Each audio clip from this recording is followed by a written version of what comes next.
Creatures of the night are drawn to our lights at Bernheim Forest. After 200 years as Kentucky's capital, Frankfort's an historic downtown destination. The fine arts find a home in an Owensboro landmark, and a tropical oasis flourishes in Whitley County. Stay with us, a brand new season of Kentucky Life starts right now.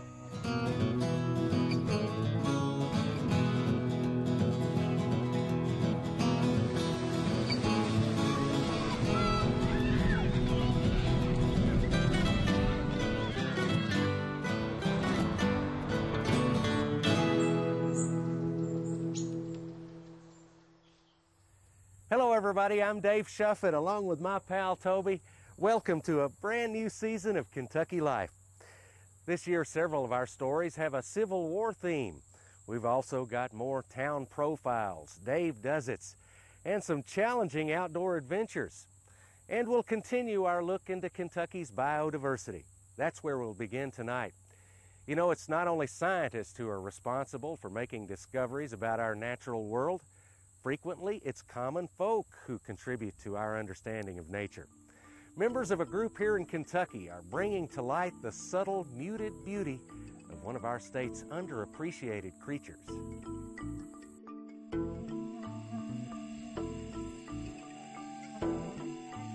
Wow, they're everywhere. They're moving around on the ground here. Yeah, the light messes them up. It's like when you took two steps There he is. Is that I believe, I think. I've never seen Yeah, I don't know what that Never is. seen that.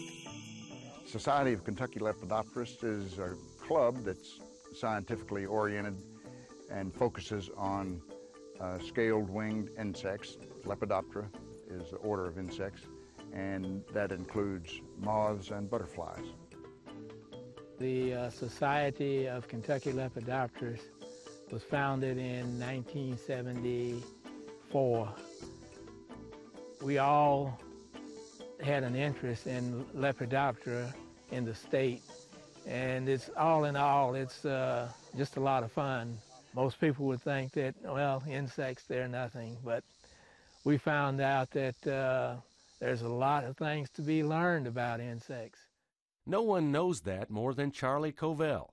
Charlie is a professional entomologist and retired University of Louisville professor, and he now curates the moth collection at the Florida Museum of Natural History. He's responsible for leading the charge to discover and study the moths found in this state. Well, I think the amateur insect collector is a very important link in the chain of scientific excellence of the future. I started out as an amateur teenager collecting butterflies, and it led to my making a career out of entomology. And many of the amateurs have become professional level scientists and have contributed great amounts of important knowledge on the life history and the classification of moths and butterflies. Amateur collectors or avocational collectors are very advantageous to the scientific community. There's a lot more of them than there are biologists, a lot more than scientists, so they can cover a larger area than the scientists can, especially if they're an active group like the Society of Kentucky Lepidopterists is. Yeah, this is the owl version.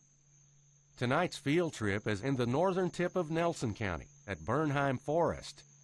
The plant and tree diversity at Bernheim and the hot, muggy conditions means it should be a good night to see a wide variety of moths.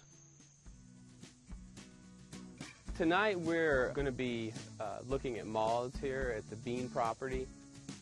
Bernheim acquired it in 2005, and we've been using it as a place for researchers and nature enthusiasts to come out and to be able to spend the night here and really set up a base for them to go out on their research expeditions.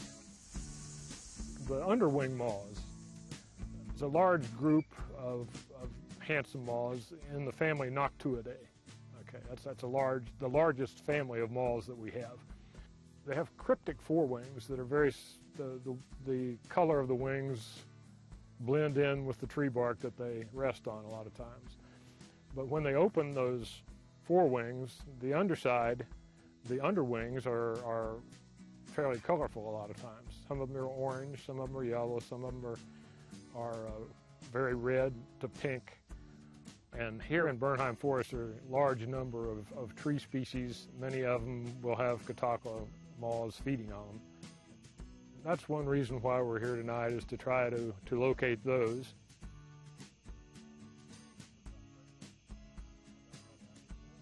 In 1999, there were about 1,800 known species of moths in Kentucky. And by 2010, the Society had identified a total of 2,500 species. That's nearly 700 species in an 11-year time span. And their dedication helps us all better appreciate Kentucky's biodiversity.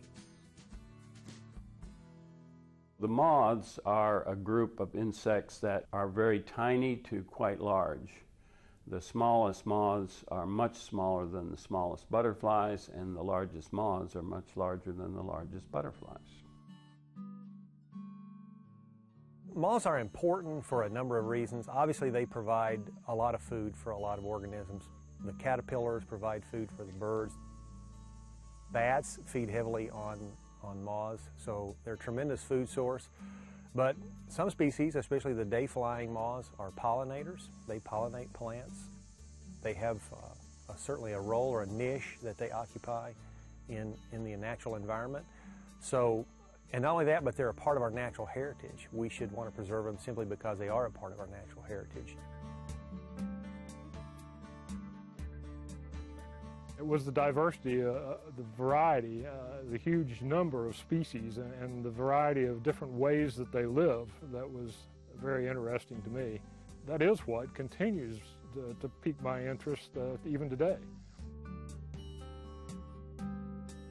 There's areas of the state that have never been covered. We don't know exactly what's there. Once you get into it, you find out that it's so intriguing, and the things that we learn, that we hope that there's other people who say, I would like to do that. I would like to contribute to that.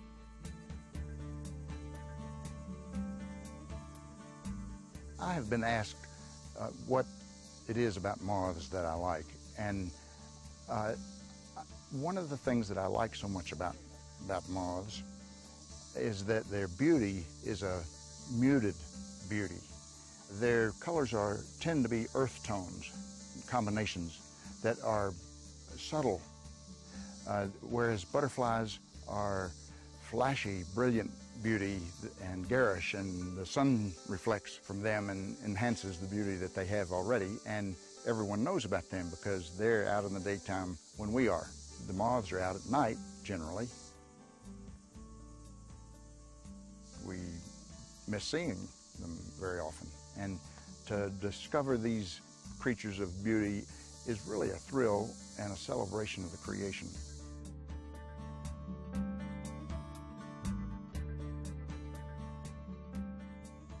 While many of us think of moths as pests, actually only 3 of the more than 11,000 species of North American moths eat wool, and only 6 eat grain or cereal. So put away that bug zapper and check out our website at ket.org/KentuckyLife to find out more ways to protect and enjoy our state's biodiversity. Well, 200 years of history, architecture, and enterprise make Kentucky's capital a vibrant downtown destination. Although the state capitol building in Frankfort is a magnificent structure, large in size, the population here is small at about 27,000, making Frankfort the 4th smallest capital city in the U.S. Small in size with a whole lot to do, yet accessible. And downtown around Broadway and St. Clair Streets, visitors will find quaint shops, historic buildings, museums, and unique restaurants. What we've got downtown are very, very unique little restaurants, and people love them. Right at the corner of St. Clair and Broadway is Serafini's, which is a wonderful, wonderful restaurant. Also, a little coffee tree, coffee shop is in there. You will see people sitting out at little tables all along that entire street. We've got Rebecca Ruth Candy, which is the originator of the Bourbon Ball, and they have a shop downtown. We have a wonderful trolley that takes people around to the various sites, and there are trolley stops all over.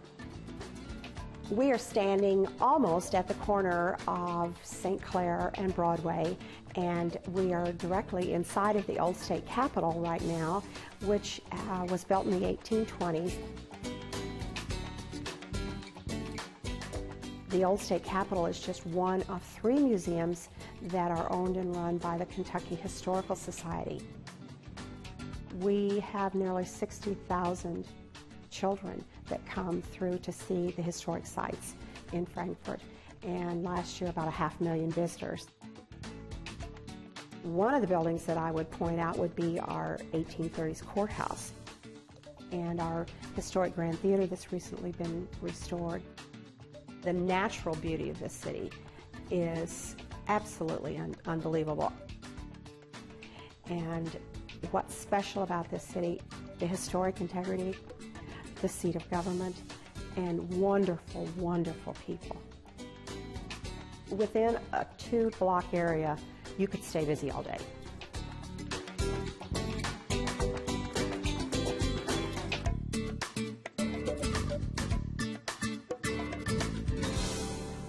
From the streets and sights of downtown Frankfort, we're headed west to downtown Owensboro, continuing our series on Kentucky's historic Carnegie Libraries. Owensboro's was built in 1910, and although the library has since moved to a new location farther up the street, the Carnegie continues to serve the community in a brand new way.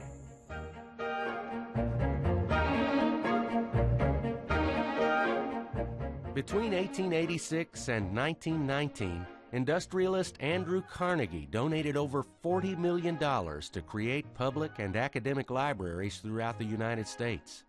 Women's clubs across the U.S. were instrumental in leading the drive for libraries in their hometowns. And Owensboro's Women's Club was no exception. But of Kentucky's 23 public Carnegie libraries, Owensboro's would prove the toughest to open. People began looking for library service in the early 1900s, and Andrew Carnegie had a program by which he would provide money to place libraries. And they, I think 1903, 1904, the Owensboro Women's Club and a group of concerned citizens tried to raise the money. Eventually, the Women's Club actually raised the money to purchase the lot at 9th and Frederica Street. And in 1910, they began construction, completing it in 1911. Carnegie required that all cities receiving money for libraries pass a law providing funds for their annual operation and upkeep. And while the Owensboro City Council quickly approved this, in 1911, Mayor S. Lambert objected strenuously when it was time to pay up. And he said that he would cut his right arm off before he